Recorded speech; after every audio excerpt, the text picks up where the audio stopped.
Welcome back to AI Unraveled. Buckle up, because we're taking a deep dive into the AI Daily Chronicle from February 14th, 2025. And let me tell you, it's packed with exciting news. OpenAI is making huge moves. Elon Musk. And there are some seriously cool developments in AI video generation. We're going to break it all down for you. Yeah, it's wild. AI isn't just evolving, it's exploding with Huh. all these advancements popping up. It feels like we're on the edge of some major changes in how we use tech. You got that right.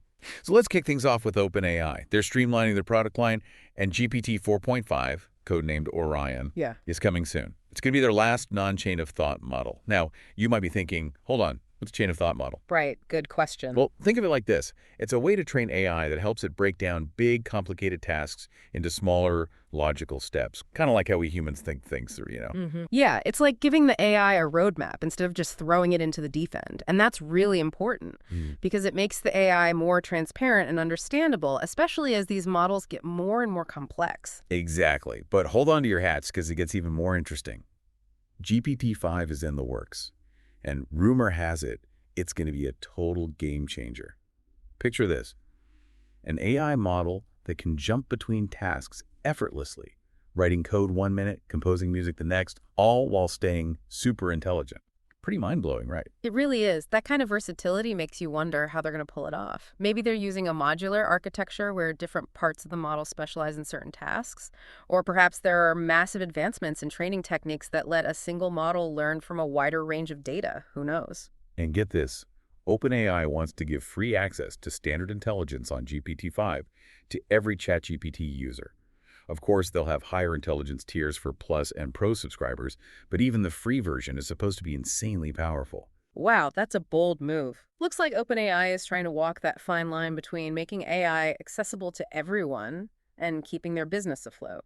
It'll be interesting to see how this tiered access impacts how AI is used and develops across different industries. Oh, but the story doesn't end there.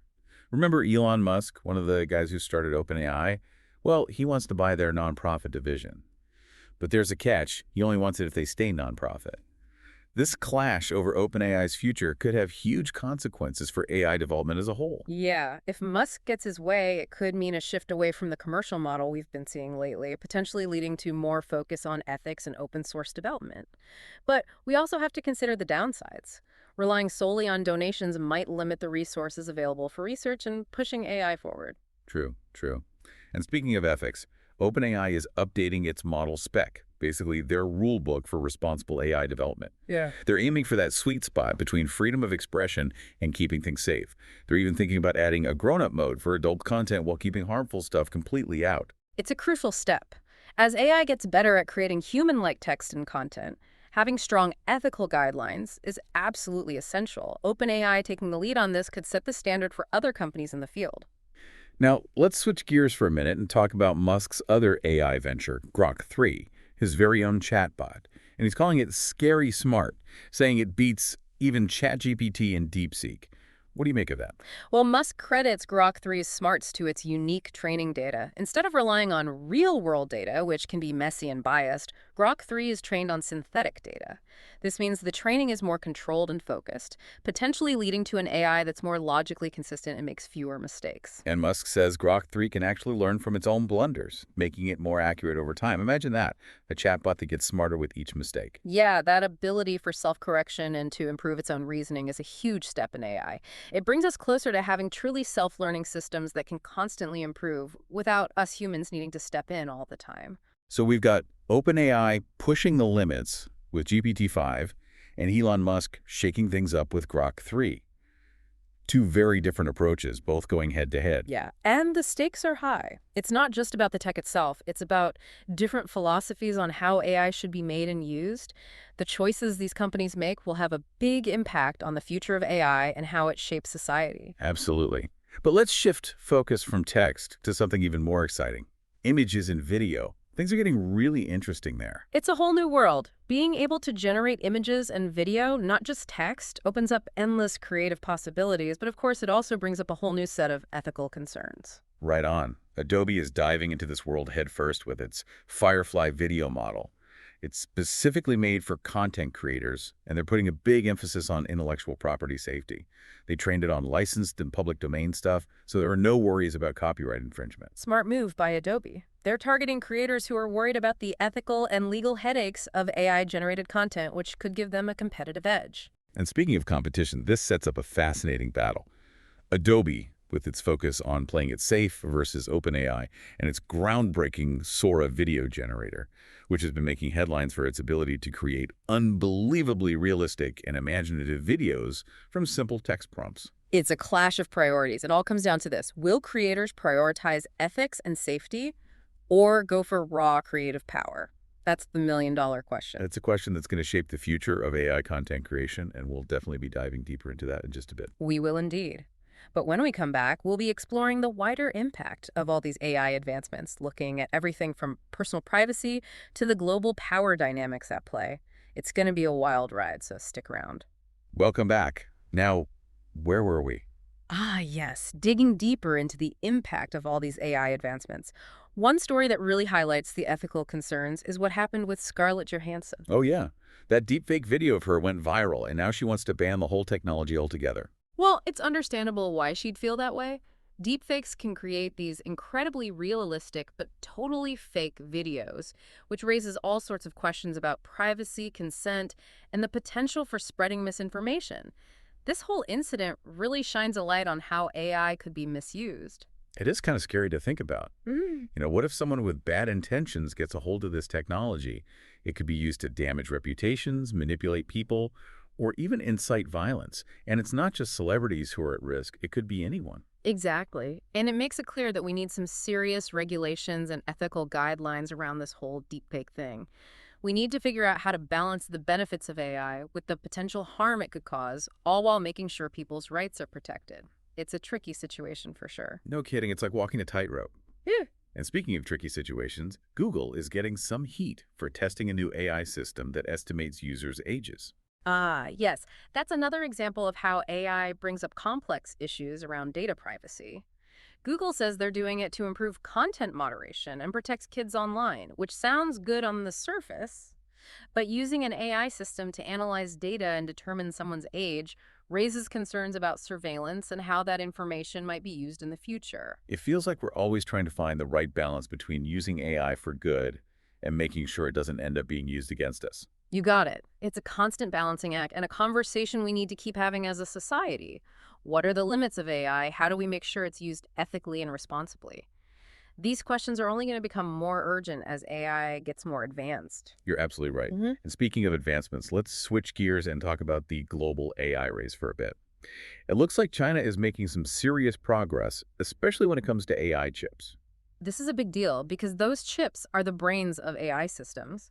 China's advances in this area could shift the balance of power in the AI industry. It's not just about the technology itself, it's about the economic and geopolitical implications too. Right? DeepSeek, a Chinese AI company, is making waves with their efficient AI models. And these models are helping local chip makers lower costs and compete on a global scale. That's a clear sign that China is serious about becoming a leader in the AI industry. They're investing a lot in research and development, and they're definitely making progress. This is going to have a big impact on the global economy and the political landscape. It's fascinating how AI isn't just changing technology, it's changing politics and economics too. Yeah. It's a truly transformative force, and it feels like we're just getting started. Absolutely. AI is going to touch every aspect of our lives. It's not just about the technology. It's about the choices we make about how we develop it and use it. It's about our values, our ethics, and the kind of future we want to create. It makes me think back to our earlier conversation about Adobe and OpenAI competing in the video generation space. I'm curious to get your take on this. Adobe is all about being ethical and legally safe, while OpenAI seems to be pushing the boundaries with Sora's raw generative power. Do you think one approach is going to win out in the end? That's a great question. It's hard to say for sure. Adobe's commitment to intellectual property safety is definitely a big plus for creators who are worried about copyright issues. And their Firefly video model seems to give users a lot of control over the creative process. But OpenAI Sora is generating a lot of buzz because it can create these incredibly realistic and imaginative videos. It's really pushing the limits of what's possible with AI video generation. That's true, but we can't ignore the potential risks that come with such advanced technology. If anyone can create hyper-realistic videos with just a few clicks, what does that mean for the spread of misinformation? How will we know what's real and what's fake? These are serious questions we need to grapple with. Yeah, those are big questions for sure. It seems like every step forward in AI opens up a whole new set of ethical and societal challenges. It does, and that's why it's so important to have these conversations. We need to think critically about the implications of AI and work together to make sure it's developed and used responsibly. You're absolutely right. This has been such a thought-provoking discussion. I really appreciate you joining me on this deep dive into the world of AI. It's been my pleasure. I always enjoy exploring these topics with someone as enthusiastic as you. And now, as we wrap up this part of our deep dive, let's turn our attention to some final thoughts about where we go from here. What does the future hold for AI? Stick around for that. You know, it's amazing we've covered so much ground already, and it still feels like we're just scratching the surface of this AI revolution. I know, right? And the crazy thing is, it's only going to get faster from here. This AI Daily Chronicle we're looking at. It's just a glimpse, a snapshot of where things are right now. Yeah, who knows what mind-blowing stuff we'll be talking about next week. It's exciting, but honestly, it's a bit overwhelming too. I get it. It's like exploring a whole new world. There's a sense of wonder and possibility, Yeah. but also this feeling of, whoa, where is this all going? Yeah. I think that's what makes it so captivating. Yeah, definitely. And it really highlights how important it is to stay flexible and keep learning if we want to thrive in this AI-powered future. Couldn't agree more. This is where critical thinking is key. It's not enough to just absorb information. We need to question it, analyze it, and think about the bigger picture. We can't just sit back and watch. We have to be active participants in shaping how AI develops. So as we wrap up our deep dive, what's the one big takeaway you hope our listeners walk away with? I think the most important thing to remember is that AI is a tool, and like any tool, it can be used for good or bad. The future of AI isn't set in stone. It depends on the choices we make today. So let's make wise choices and let's work together to build a future where AI benefits everyone. Beautifully said. It's a powerful reminder that we all have a part to play in shaping the AI landscape. And speaking of playing a part, I want to thank all our listeners for their incredible support. AI Unraveled is a listener-supported podcast, and your contributions make this whole thing possible. If you're enjoying our deep dives into the world of AI, please consider making a donation. You'll find a link in the show notes. And for any businesses out there looking to connect with our amazing AI enthusiast audience, we have advertising opportunities available. Just check out the link in the show notes and let's chat about how we can help you reach your target market. That's all for today's deep dive. Thanks for joining us on this incredible journey through the ever-changing world of artificial intelligence. Until next time, stay curious, stay informed, and stay engaged. The future is in our hands.